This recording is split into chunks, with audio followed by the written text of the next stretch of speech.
ফেসবুকের ইনকাম বাড়ানোর জন্য এই আপডেটটা সম্পর্কে আপনাদের অবশ্যই জানা উচিত। এখানে দেখতে পাচ্ছেন লার্ন অ্যাবাউট রিসেন্ট প্রাইসিং, অর্থাৎ কন্টেন্ট মনিটাইজেশনের ইনকাম প্রক্রিয়া পরিবর্তন করা হয়েছে, এটা সম্পর্কে আপনাদেরকে জানতে বলতেছে। এইটা যদি আপনারা না জানেন, সেক্ষেত্রে আপনারা যে ইনকাম করার যে প্রক্রিয়াটা, সেই প্রক্রিয়ায় আপনারা কন্টেন্ট পাবলিশ না করতে পারলে আপনাদের ইনকাম কিন্তু কমে যাবে। এজন্য আপনারা যদি লার্ন অ্যাবাউট রিসেন্ট প্রাইসিং এখানে যদি ক্লিক করে দেন, সেক্ষেত্রে আপনারা দেখতে পারবেন এখানে এরকম একটা অপশন চলে আসবে। এখানে আপনারা দেখতে পারবেন হট টু নো, এরপর দেখতে পাবেন earning rate by watch time, এরপর দেখতে পাবেন রিলস এভারেজ ওয়াচ টাইম। এই টোটাল বিষয়গুলো কিন্তু আপনাদের বোঝা উচিত যদি আপনারা ফেসবুকের ইনকাম বাড়াতে চান। আর এই টোটাল বিষয়টাকেই আমি আপনাদেরকে স্টেপ বাই স্টেপ একদম হাতে কলমে বুঝিয়ে দেবো এই ভিডিওতে। তো আমি একদম শুরু থেকে আপনাদেরকে টোটাল বিষয়টাই বলছি। তো এখানে আপনারা আপডেট সেকশনে যে দেখতে পারতেছেন learn about recent pricing change যে লেখাটা রয়েছে, এখানে আপনারা দেখতে পারবেন নিচে লেখা রয়েছে we made some update to our content monetization pricing where earning favor watch time and longer reels. অর্থাৎ আপনি যে প্রতিনিয়ত আপনার ফেসবুকে লঙ্গার বা যে কোনো রিলস পাবলিশ করেন, সেই রিলসগুলোর যে ভিউ থেকে আর্নিং আগে আসতো, সেই আর্নিংটা কিন্তু এখন আর ফেসবুক ভিউর উপর ডিপেন্ড করে দেয় না। এখন কিন্তু তারা কিন্তু ওয়াচ টাইমের উপর ডিপেন্ড করে আর্নিং আপনাদেরকে দিয়ে থাকে, সেটাই বোঝাচ্ছে। এবং এই সম্পর্কে আরও যদি বিস্তারিত জানতে চান, সেক্ষেত্রে যদি এইখানে আমরা ক্লিক করে দেই, সেক্ষেত্রে আমাদের সামনে ঠিক এই এরকম একটা অপশন চলে আসে, যেখানে আমরা একেবারে উপরে দেখতে পারতেছি হোয়াট টু নো, অর্থাৎ আমাদের আসলে কি জানা উচিত নতুন আপডেটটি সম্পর্কে।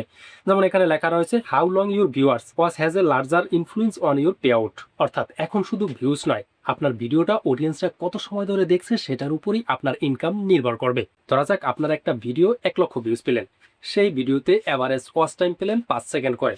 সেক্ষেত্রে সেই ভিডিওটা থেকে আপনি যেই আর্নিং পাবেন, তার থেকেও বেশি ইনকাম পাবেন আপনার কোনো একটা ভিডিওতে যদি 50K ভিউজও হয়, আর সেই ভিডিওটা থেকে যদি অ্যাভারেজ 30 থেকে 40 সেকেন্ড করে ভিউজ আসে, সেক্ষেত্রে সেই ভিডিওটা থেকে আপনি ইনকাম বেশি পাবেন।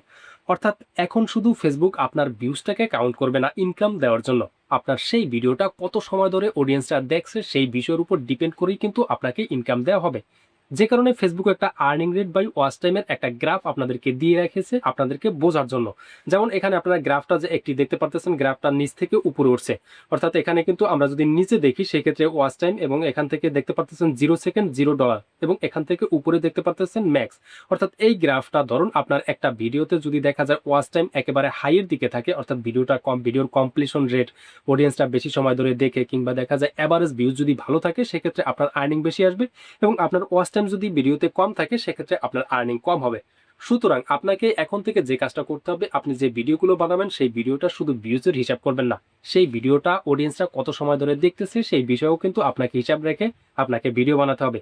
তো এই বিষয়টা আমি একটু পরে বলছি, তার আগে আপনাদেরকে আরো একটি গুরুত্বপূর্ণ বিষয় দেখাচ্ছি, সেটা হচ্ছে রিলস এভারেজ ওয়াচ টাইম।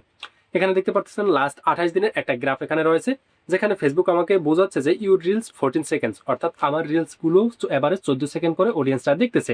এরপর দেখতে পাচ্ছেন reels from creator like you, অর্থাৎ আমার মতো অন্যান্য ক্রিয়েটররা যাদের রিলসগুলো রয়েছে, তাদের ভিডিওতে যদি আমার এই ওয়াচ টাইমের চেয়ে বেশি ভিউজ আসে, সেক্ষেত্রে তারা কিন্তু বেশি ইনকাম পাবে। আর আমার ওয়াচ টাইম এখানে দেখতে পারতেছেন এভারেজ 14 সেকেন্ড করে আমার ভিডিওগুলো অডিয়েন্সরা দেখতেছে, যে কারণে আমার ভিডিও থেকে ইনকাম একটু কম হতে পারে। তো এখন দেখুন, আমরা অনেকেই আছি যে যারা সোশ্যাল মিডিয়াতে দেখি যে এক একজনে 1 মিলিয়ন ভিউ থেকে $10 $12 ইনকাম পায়। আমরা ভাবি তারা বেশি ইনকাম পায়, আবার আমাদের ভিডিও থেকে 1 মিলিয়নে $4 $5 ইনকাম হয়।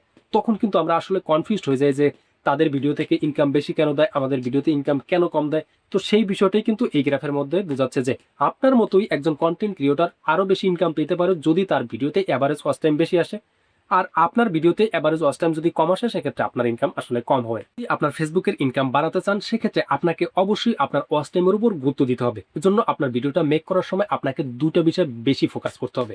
প্রথমত হচ্ছে আপনার ভিডিওর একটা স্ট্রং হুক দিতে হবে, আর দ্বিতীয়ত আপনার কন্টেন্টটাকে এঙ্গেজিং করে তুলতে হবে। আর আপনার কন্টেন্টটাকে এঙ্গেজিং করে তোলার জন্য আপনার ভিডিওর ভিতরে গুরুত্বপূর্ণ ইনফরমেশনগুলো রাখতে হবে।